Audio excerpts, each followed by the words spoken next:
But let's continue talking about the Dave Chappelle special 846. Again, if you haven't seen it, it's brilliant. You got to check it out. He called out Don Lemon, well, CNN anchor. It was interesting because Dave was upset because Don said, "Why aren't you celebrities out there in the streets?" And Dave's answer was, "Well, there are people in the streets. The last thing you want to see right now is a celebrity. Let change happen, Don. We don't need to interject ourselves because often when you interject the celebrity level, that takes the focus off of what's happening. Then people are all paying attention to the celebrities. Change is good. Change is happening. Let change happen. Don't get caught up in it." Now, look, I get it. He's upset with Don, but Don has also been an amazing voice. Yes. I mean, no one else is stepping to President Trump on a regular basis like Don is doing every single night. He's in his behind. Yes, and that part I respect and love about Don because he's holding nothing back. And he's really giving the stuff that Fox News was giving to everybody. Now Don is giving back to them. Right. You're absolutely right about that. But it's almost like sort of like a catch-22, and you work in the entertainment industry. You know a lot of the celebrities. Jamie Foxx was one of the first to step up. He was in Minneapolis marching or whatnot. We saw YG out this Saturday. So a host of celebrities have done that.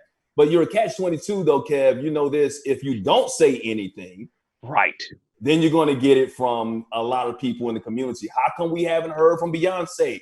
I remember Oprah didn't say anything for a long period of time, and people were like, how come Oprah's not talking now? So it's like almost a balance. Where is that middle ground, Donny and Kevin? Well, I just think go ahead, Don. I was going to say that the weird thing is that these celebrities are putting so much financially into these different movements and helping pay. If you go back to the march in Selma, and let's not forget, it was Harry Belafonte who was there. And when Dr. King and those guys ran out of money, Harry Belafonte was there to help pay the money with a few other celebs. And now you look at it and there are people funding. I mean, look at what Jay-Z is doing, what LeBron James is doing. I mean, Jay-Z and Beyonce are married. His money is her money. Her money is his money. They live in California. So what they're doing things, and it's, let's not be so quick to call out these celebrities. Let's take a second to walk down what exactly they're doing and where that funding is going and how it's happening. Because I think that is something that gets lost in the sauce a lot because people just get on Twitter and turn into thumb thugs and they're like, yo, you're tripping. Where is she? Where's she at? Where you at? You sitting at home tweeting. Where you at? Where you at? That's a really good point. A lot of people always want to criticize somebody for doing something they wouldn't, or not doing something they wouldn't do themselves. Right. And here's the thing. And when you got everybody talking, it becomes a bunch of chatter. You know what I'm saying? And now you can't hear what somebody that's important saying. So I think if everybody takes their turn, you know what I mean? We can keep this movement alive and, and we can all protest in a different type of way. And, like you said about Don, I like what Don's doing. Don being President Trump's butt, you know what I mean? And that's what we need. And, my man, what's his name? We were just talking about. Jamie Foxx? No. Jay-Z? No. Oh, Dave Chappelle. Dave Chappelle, he has a right, when people get mad, they sometimes we gotta check our black people, and they gonna have their beef and they gonna make up, and we all gonna be one big happy family. Because guess what? Yeah. When we all stick together, we are powerful. You know what I'm saying? Yeah. So it's a beautiful thing, man. And now we got a lot of the white allies that's coming out. I know Aaron Paul, Julianne Moore, they did something, celebrities. But here's the thing that I have a problem with. Sometimes when the white allies say something and they stick up and they say Black Lives Matter, or they get it, they're woke or whatever, they get called out by some people as well, and that bothers me because like if they don't say anything, once again, the catch-22, if they don't say anything, your silence seems like it's complicit. But when they do say something and the tone might not be perfect, there are a lot of people that get upset, and we have got to stop doing that. We had this happen in my neighborhood, historically Black neighborhood, and we have had a lot of people that have moved in. It's gentrified some, but one of the white people here said, hey, for all the kids in the neighborhood, let's do a march inside the neighborhood for the younger kids so they can understand what this is about. And someone got on and they said, you've offended me. You've offended me if you're going to march your white children past my house. And I was like, I don't understand this. We asked for allies. And if someone is coming and being an ally, then why are we turning back on them? So we're having the march tomorrow, and it will be Black and white together. And it's interesting because this woman is on a very prominent show, in Hollywood. And I was just like, you're tripping. There's no reason for that. But we have to stop that. You ask for allies, you have to be willing to accept them. And when you ask for allies, you have to also be willing to educate them.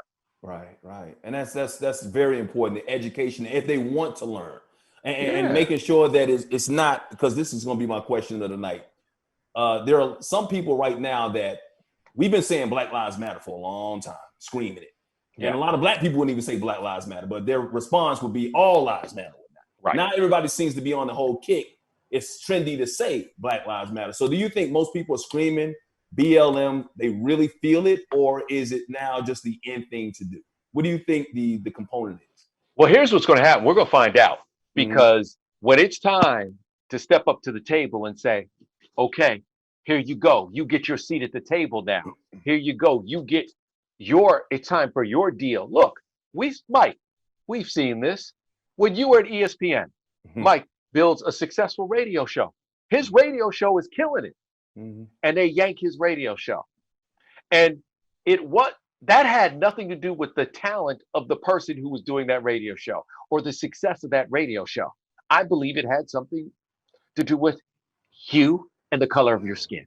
Yeah. And look, at the time, you can't come out and say that, but we know that. And so it'll be very interesting to see what happens when it's time to put up or shut up and give people a seat at the table.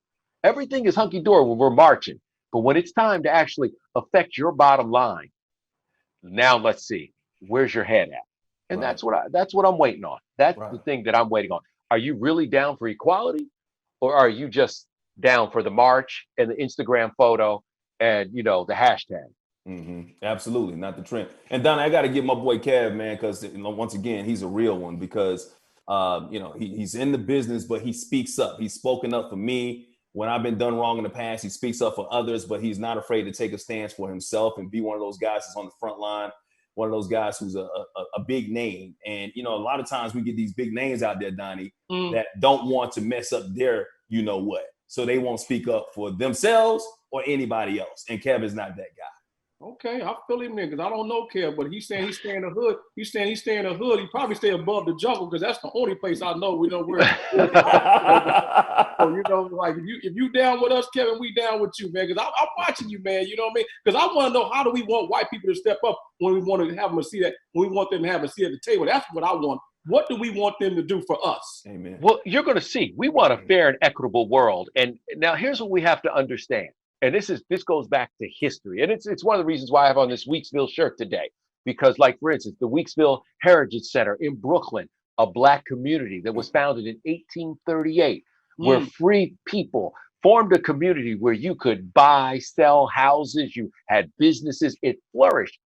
Black communities have flourished in the past. And right after the Civil War, during Reconstruction, we flourished. We had senators, we had congressmen, we had communities that were doing well, and that wealth was stolen.